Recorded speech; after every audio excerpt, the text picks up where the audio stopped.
All right. Welcome to Zoom class today, everybody. We are actually going to be doing chapter 3, workbook practical. We just started on number 16, and we were talking about the first listed diagnosis.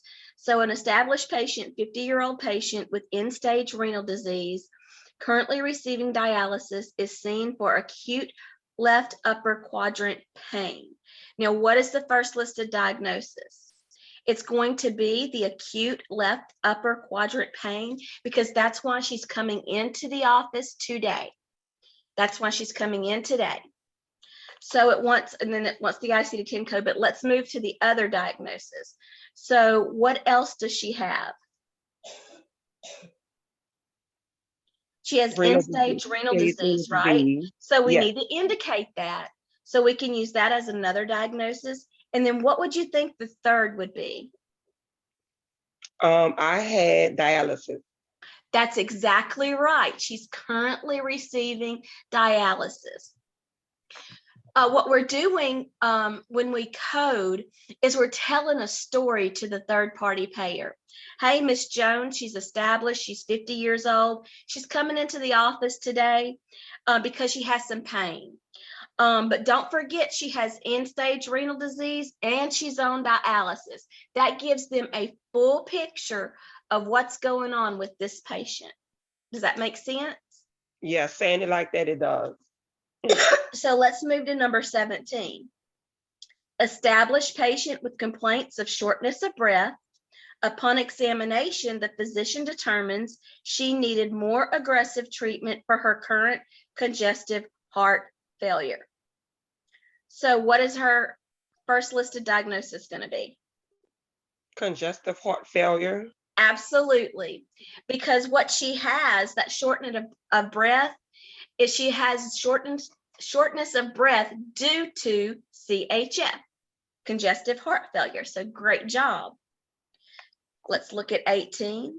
Patient is seen for unstable angina. He has a history of arteriosclerotic coronary artery disease. So what is he being seen for today? Unstable angina. Unstable angina. See, some of them are easy, and then some of them are a little more tricky. Some of them are just, oh my gosh. And number 19, it says patient is seen for follow-up for hypertension. He has end-stage renal disease. So what's our first listed diagnosis? Hypertension.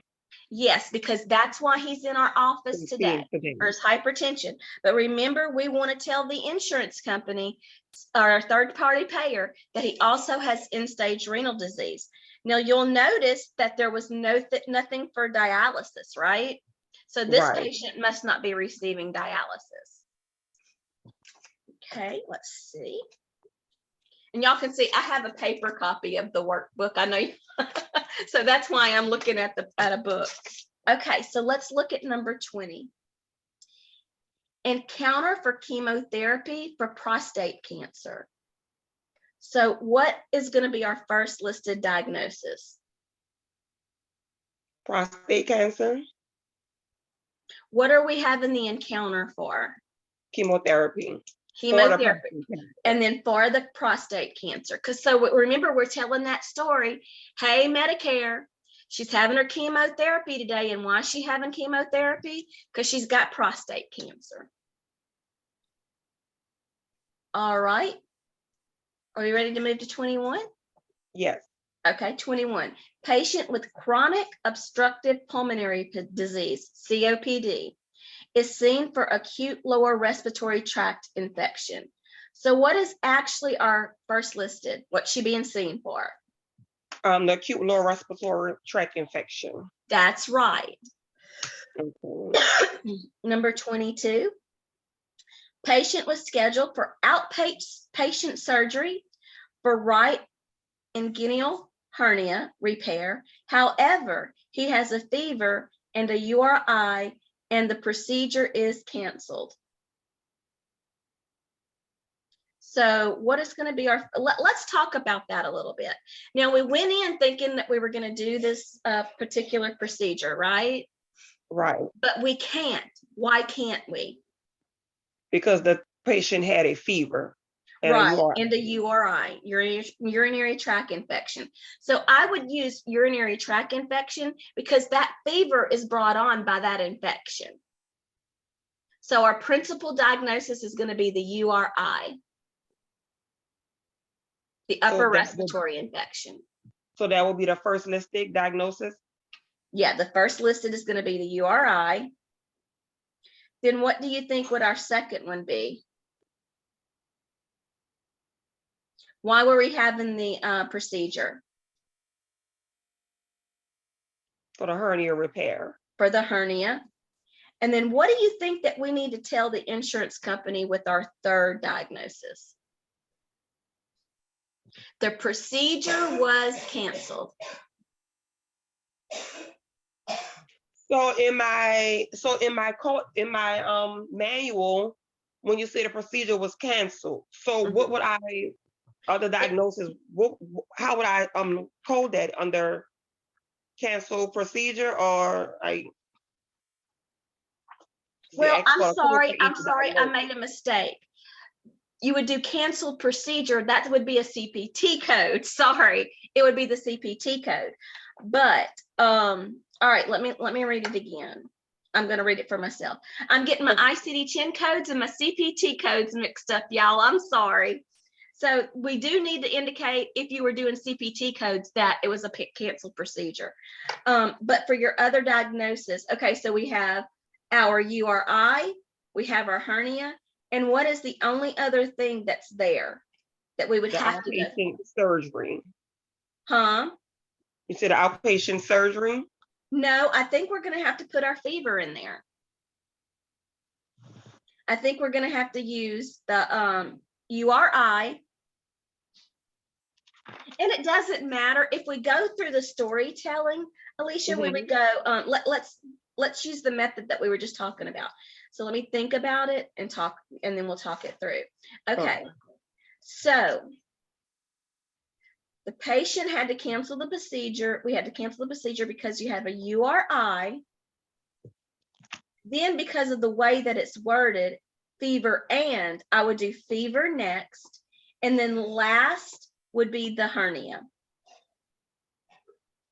But usually, and I'm not looking up the codes, but usually like a UTI, fever is usually included in that, but this is an upper respiratory. So I don't, it's not necessarily used with that. I was thinking UTI, but I would. So when I do the diagnosis for fever, is that particular, I'm just using just the code for fever and that's all? Yeah, the code for fever and that's all. And then you're going to code your other diagnosis is going to be hernia. Does that make sense? Yes. See, if I would have used my little trick and I said, okay, what's our story? I probably wouldn't have gotten that wrong and gotten my CPT codes in there. An otherwise healthy patient is seen in the clinic today for exposure to tuberculosis. So what's going to be our first listed? Tuberculosis. Well, we don't necessarily know that we have it yet, but we are testing for exposure to. So we need to remember when we look up that ICD-10 that it's an exposure code only. All right.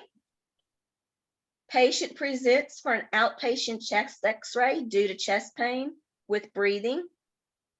Finding later indicated normal x-ray.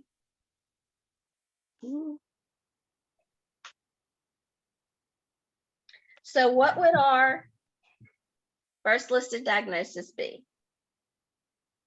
So the x-ray came back normal, but we still have to attach an ICD-10 code to it, right? Right. So what does she actually have? Chest pain. Just chest pain. Yeah, they try to trip you up a little bit, but it's just as easy as that. Chest pain.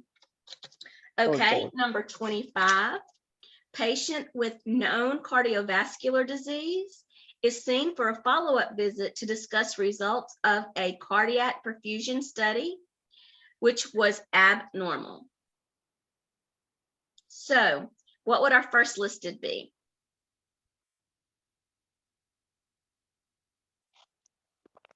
We're going to be doing a results of a cardiac perfusion study. That will be. Hang on, I'm giving you, we're doing test results. And then which was abnormal, that is also a diagnosis. That's an abnormal test. Those will be found in your Z codes. Oh my gosh. Okay, hang on a minute. I'm just gonna double check myself on that one. Because y'all know what I say about me. I'm not perfect. It's been a long time since I coded some of this stuff. So let's double check that. I'm gonna get into. Please excuse my cough, y'all. I can't help it. Let's go back to that. I don't like that answer, so. Answer keys.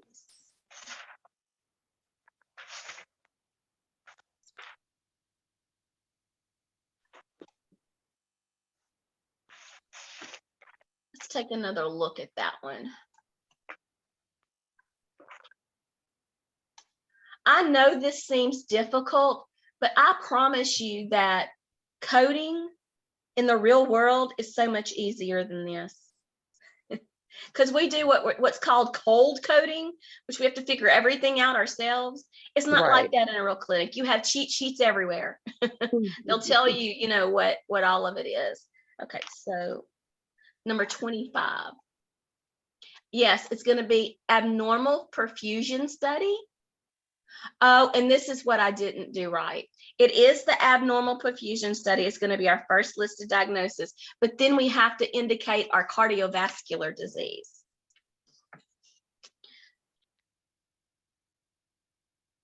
And I'm going to go ahead and give you the ICD-10 code for that so you can look at it. And I want you to tab this in your book so you always know where those abnormal codes are. So the abnormal perfusion study is R94.39.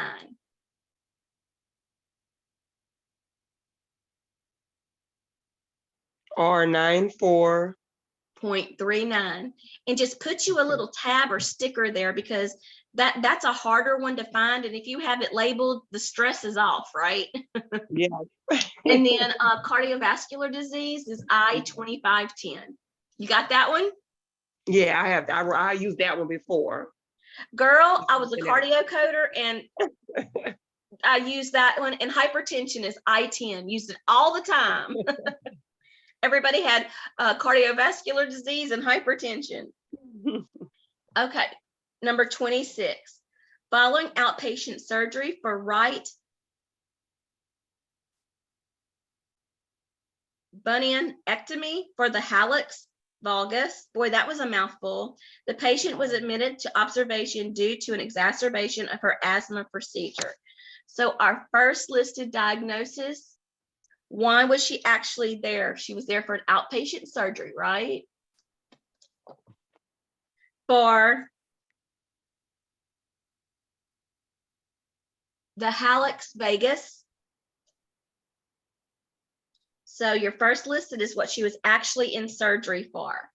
Okay. But then she was admitted to observation, and we need to tell the insurance company why. For exacerbation of her asthma, for asthma. Okay. Okay. Making a little more sense for you? Yeah, I feel like I have to put it in a story for me to get it all the way. I have to do my little story. Yeah, I do too. A patient presents with a 27. A patient presents with a contusion to the left cheek that results from a fist fight initial encounter. Okay, so what are we presenting for?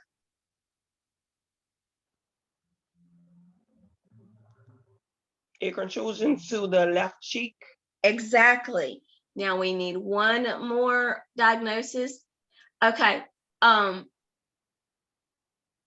We have to put in that our EOC, that external causes index, external, the ECI that's in the front of our book where it has all the accidents and stuff. Let me see what page it's on.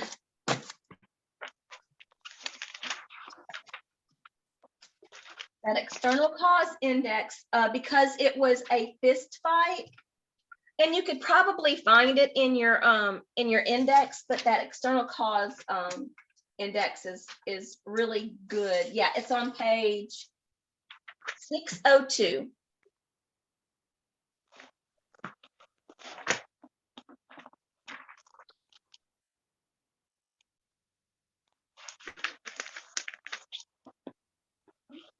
Okay. And you're simply going to look up fist fight, because again, that's part of our story. I didn't even The know this was insurance, in the book. yeah, the third party payer is going to want to know why they got a left contusion on their face. Well, because they were in a fist fight. Oh, okay.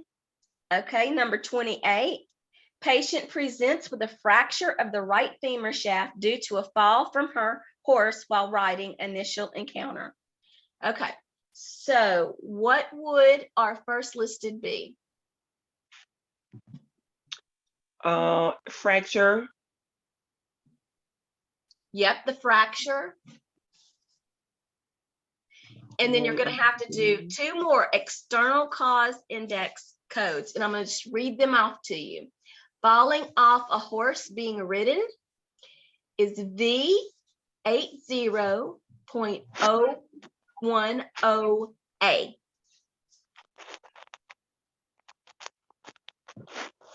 Oh, wow.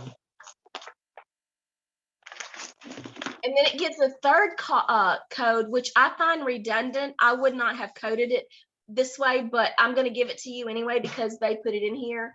It's horseback riding, and it's Y93.52. Okay.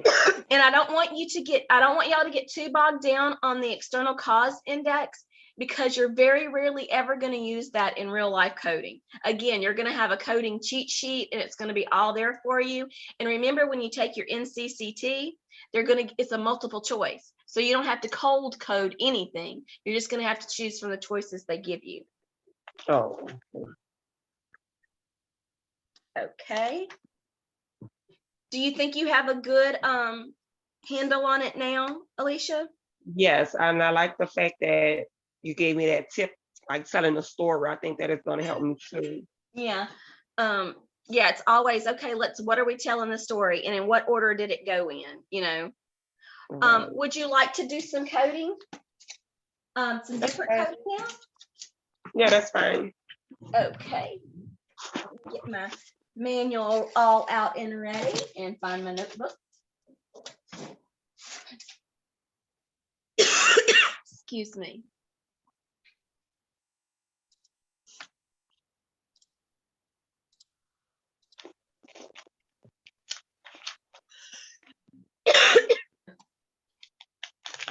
Please excuse me. Okay, the first thing, I'm just going to remind you guys, this is in your textbook, but the steps to accurate encoding is very important. What we were just practicing is identifying main terms, right?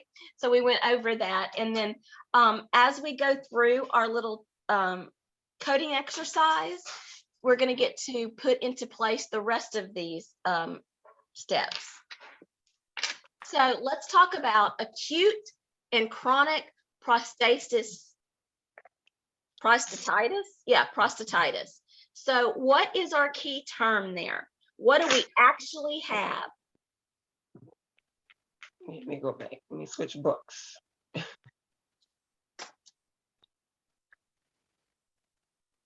Come on.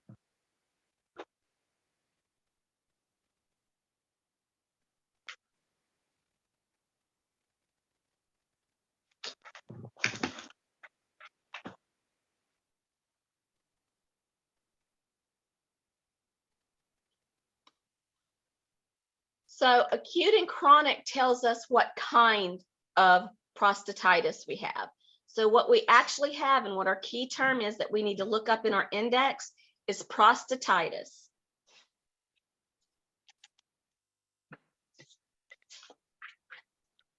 Yes.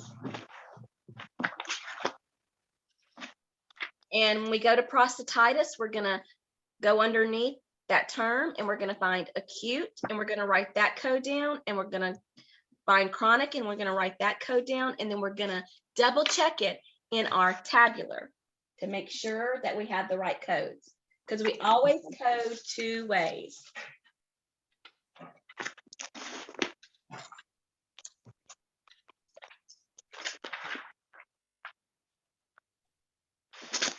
I had 41.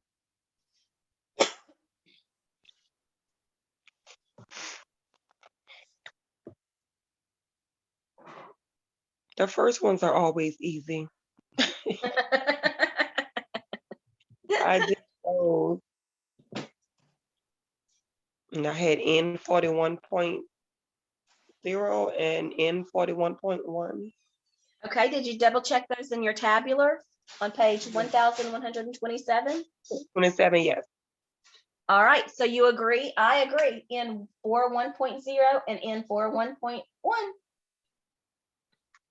So I agree. Let's go to the next one. Headache, stiff neck, and fever due to viral meningitis. So actually, what do we have? Meningitis. Right. So we would look up meningitis in our alphabetic index.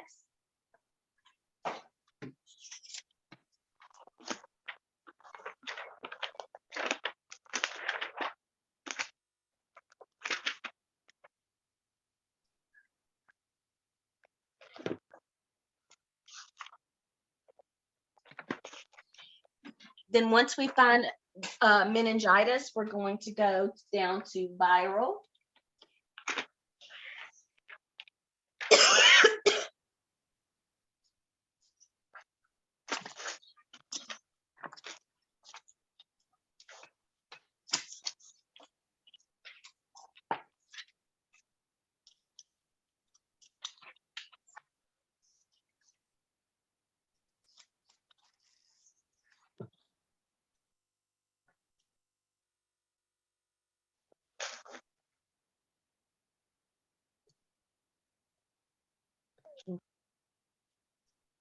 Did you find it? Yes. Okay, so what do you think? I had 87.9. That's what I have too. Great job. Acute and chronic, and I'm not even going to try to say that whole word, but the back half is pharitis. So again, we're looking for acute and chronic. So we're going to go to that key term. Pyelonephritis. Whoo, look, I get a cookie. That sounded right anyway, didn't it? Yeah, I definitely couldn't pronounce it. Girl, I bet you're some words sometimes. Pyelonephritis is where we're going to go in our alphabetic index. Then once we find that term, we're going to scroll down and find acute, write that code down, and chronic, and write that code down.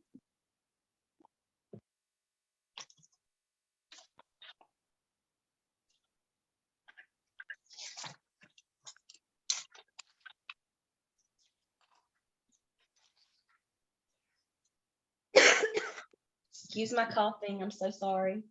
It's okay.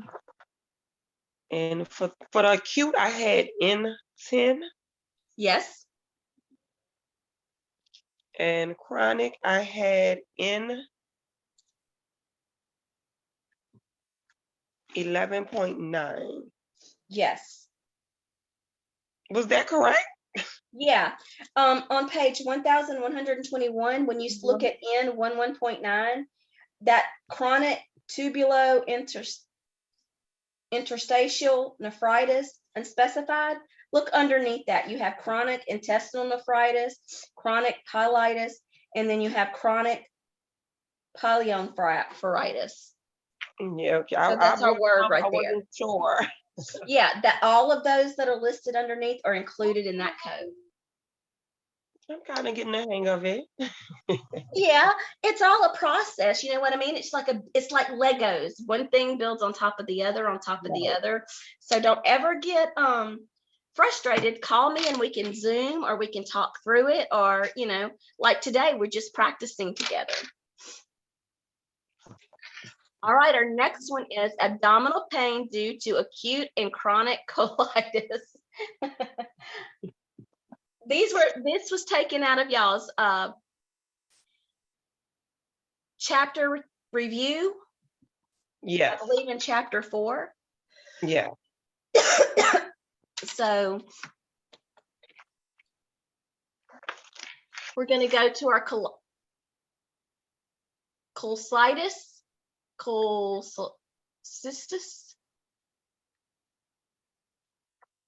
I know that itis, I-T-I-S, means inflammation. So it's an inflammation of the colon. I can tell you that. Ooh, I know that one.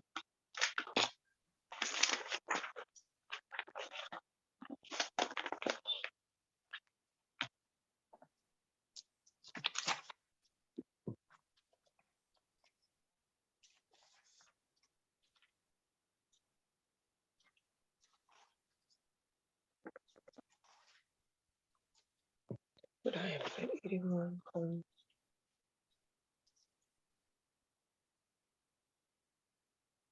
I found mine on 981.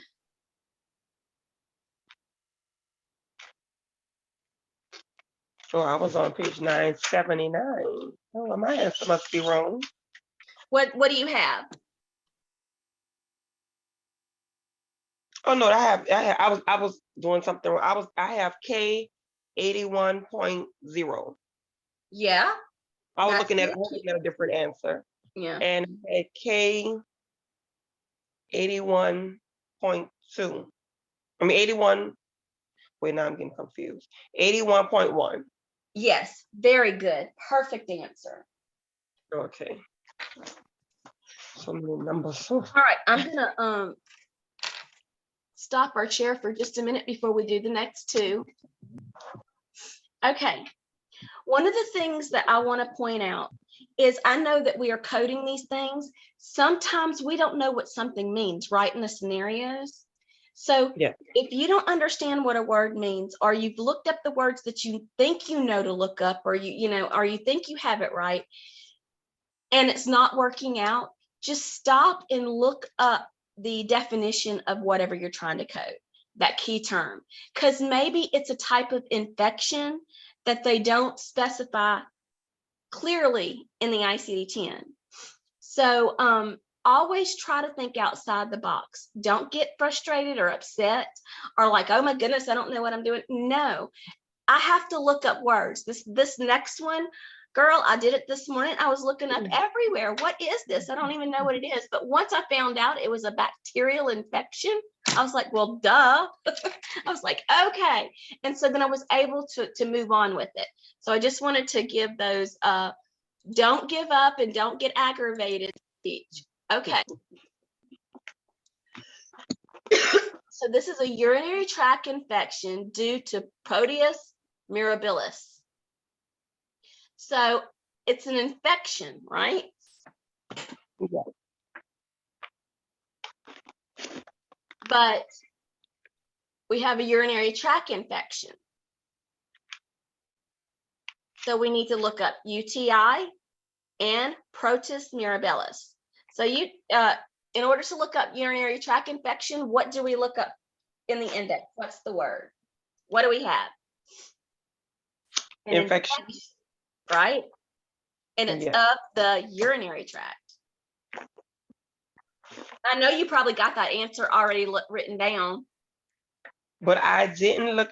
That's what I'm going back and check down because I don't think I looked under infection. I can't remember, Okay. but No I'll worries. see it anyway.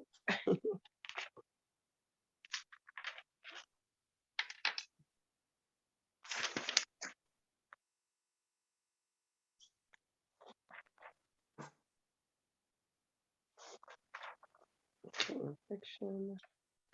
Let me try. Okay, I did do that one. Let's see.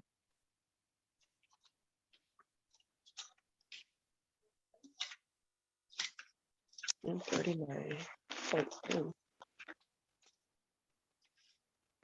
You said N 39 point what? 39.0. That's what I have too. All right. So to look up Proteus mirabilis, we're going to go to our alphabetic index up front, and we're going to go to infection.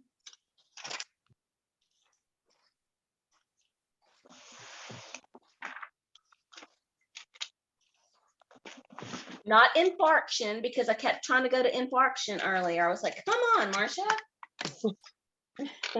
So for that one, that would also be an infection. Yes. The Oh. Proteus mirabilis is what's causing the urinary tract infection. The Proteus mirabilis that's why they have the urinary tract infection, but it's two different things.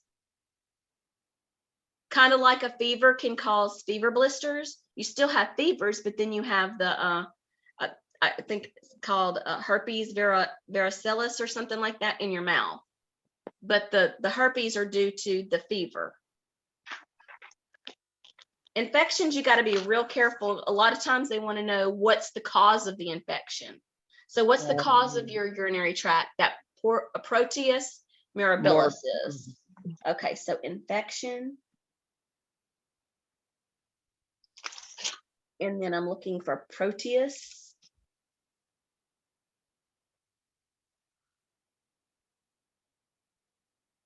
You gave me 49.8.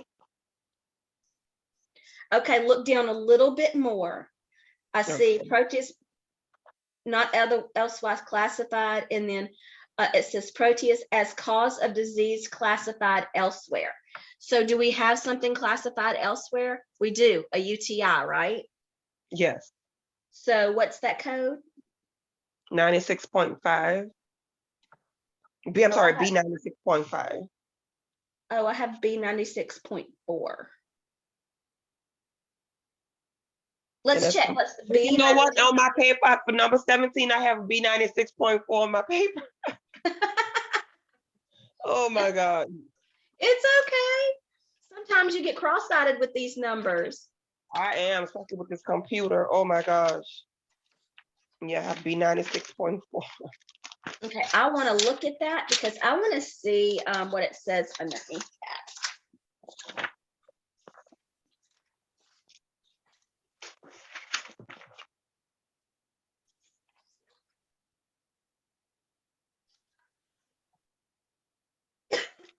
It says absolutely nothing. I found mine on 680. Yes. Okay, so you see the blue dot in front of B96.4? That means that cannot be your principal diagnosis. You would have to put the urinary tract first and then the Prosthesis mirabilis. You see that little blue dot? Yes, and I just looked at the bottom. Yeah, you just look at the bottom. Now, anytime you see a red dot, that's a stop sign. You can't just code that one code. You have to go down further. But anyway, we don't need to talk about that. But I'm just the blue one means that you have to use that as a secondary, not a primary. So there has to be another code in front of that one. Okay, well, I need to switch mine around then.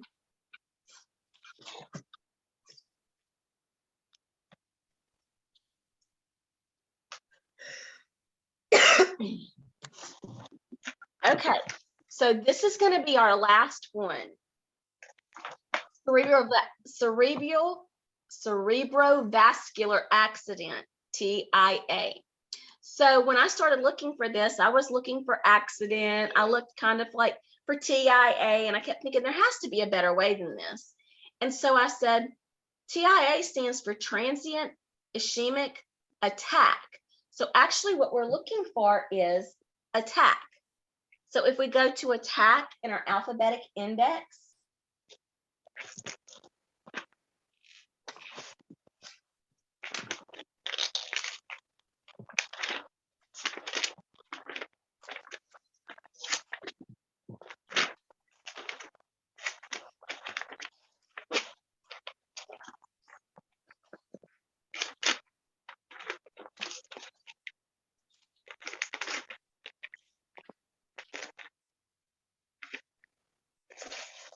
Attack. And then we're going to look up transient ischemic.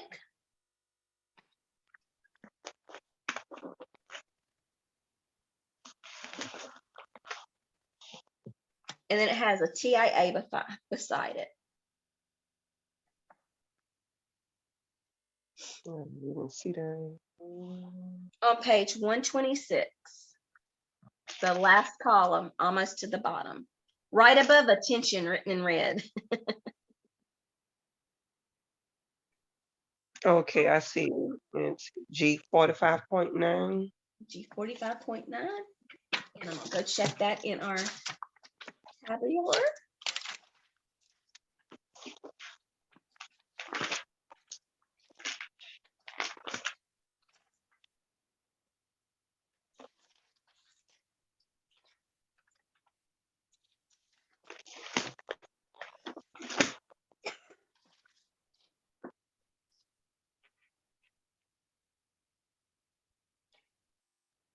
Yep. What do you think? I don't know. I stopped at that one. So I see it's only using one. We only have a line for one code. But what about the cerebrovascular? The cerebral vascular accident is a TIA, which the TIA, they're one thing. There's one. Okay. Yeah. Yeah, I was looking for accident earlier and then cerebrovascular, and it just wasn't working out. And I kept thinking, well, and then I looked for just simple TIA, and I don't know if I missed it, but I couldn't find that. And so then I looked up, what does TIA stand for? Transient ischemic attack. And so when I went to attack and you know what I mean? It just led me straight there. And so that's thinking outside that box a little bit to say, oh yeah. And then as you practice, and the next time you see TIA, you're going to say, okay, that's an attack, not an accident. You know what I mean? You start remembering. So on G45.9, I see transient cerebral ischemic attack unspecified. And then underneath it, it says TIA. Yes.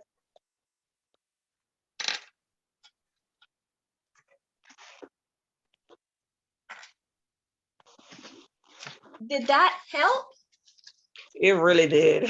I'm so glad. I'm so glad. It's just about practicing. And like I said, if anyone wants to do another Zoom through the week, we just need to schedule it. And we can do it as a group, or we can do it one-on-one, however we need to, until we get comfortable. But the best way to do it is just to practice. Yeah. So excuse me. Well, I am going to upload this video, and then above the video or below the video, there are going to be 2 more coding questions.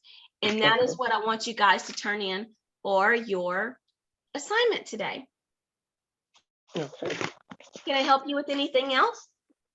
That's all for now. All right. Well, thank you so much for being on Zoom with me. I enjoyed it thoroughly. And if you guys need anything, let me know, okay? Thank you. Thank you. Bye-bye. Bye.